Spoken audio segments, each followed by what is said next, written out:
အားလုံးပဲမင်္ဂလာပါကချင် language ကနေကြိုဆိုပါရရှင်ယနေ့တင်ပြတော့မယ့်ကချင်စာလေးကကြတော့ကချင်စာရေးသားနည်းလေးပါပထမဆုံးပြောချင်တာကတော့ကချင်စာရေးသားနည်းများကအင်္ဂလိပ်စာရေးသားခြင်းနဲ့အတူဆင်ပါတယ်ဒါဆိုတော့နံပါတ်1အနေနဲ့ဆမရေးလေးရေးပြတော့မယ်အတူတကွဖတ်လေးဖတ်ပြတော့မှာဖြစ်ပါတယ်ဆိုတော့နံပါတ်1ကတော့တစ်ချက်ဆွဲပေါ့နော်နံပါတ်2နှစ်ချက်ဆွဲလာတာ3နံပါတ်3ကတော့3ချက်ဆွဲပေါ့အာဟာကနာယာဇာနံပါတ်4ကကြတော့4ချက်ဆွဲ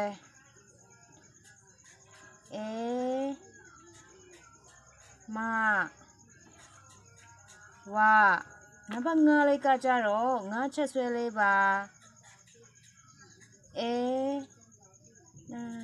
ဒါလည်းမဟုတ်ဘူးပ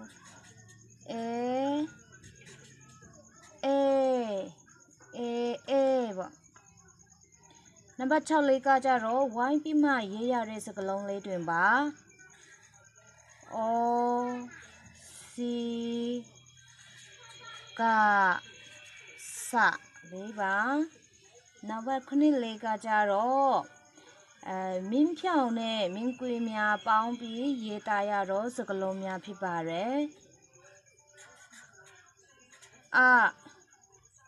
ဦးကြပါ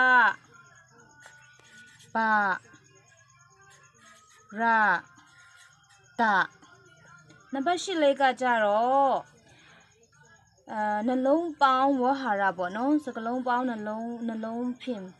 ရေးသားရတော့စကားလုံးများဖြစ်ပါတယ် I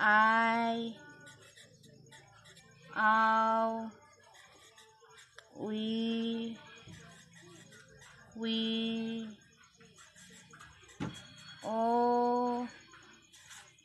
oiခညငါဖရှာပြစာထလေးတွင်ပါနံပါတ်9ကကြတော့နောက်ဆုံးလေးပါစလုံးပေါင်း3ခုဖြင့်ပေါင်းရတော့ဝဟာရများတွင်ဖြစ်ပါတယ်ဆိုတော့ကြာခရာချာဖာရဖရာပေါ့နော်နောက်ပြီးဖြာလေးပါဒီစကလုံးများတွင်ကိုပို့ပြီးတော့မမြင့်သွားအောင်ဆမတစ်ခေါက်အစကနေပြန်ဖတ်ပြမယ်ဖြစ်ပါတယ်ကောင်းလေးလိုက်ပြီးမှကြည့်ရအောင်လာတာအာဟာကနာယာဇာမဝအိုစီကဆာအူကြပ